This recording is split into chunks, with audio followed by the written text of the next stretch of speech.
Seorang pemelati lalpan min kota, seorang pemelati.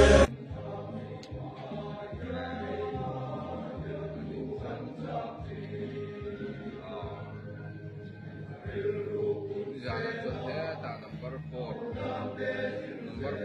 pasal sangat parah.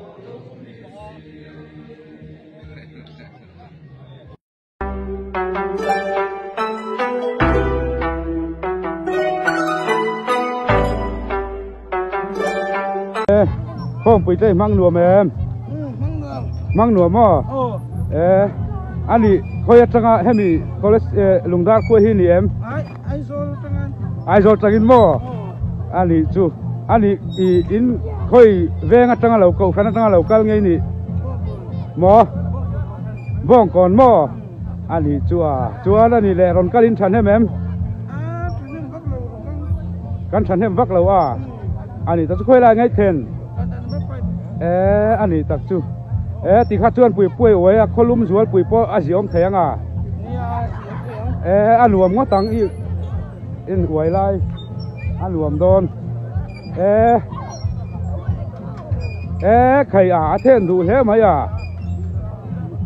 luom đòn bảo lại com bùi hít chú trên bùi phu anh lâu ôi trên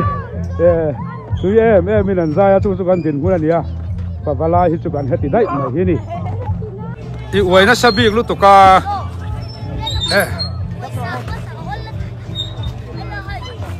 em tiếng em tiếng thôi nàng thọ thân hey ôi pa in cái in có mà thì chuan ba xin anh biết nòng cả ba xin mò in non full em full lâu mò anh đi bảo lại không phải hin đùa mới chỉ sim em này tập chưa chuan nụ lan vang cái tiệm mò pa không thấy rồi thì bốc xí mò hành mel tai tu ran vang thế mấy tờ rồi vang asam Ilia chẳng là món về rồi hết mà hey hết lại cho hết ari đâu cái này ôi nó cũng hay bút to hơn rồi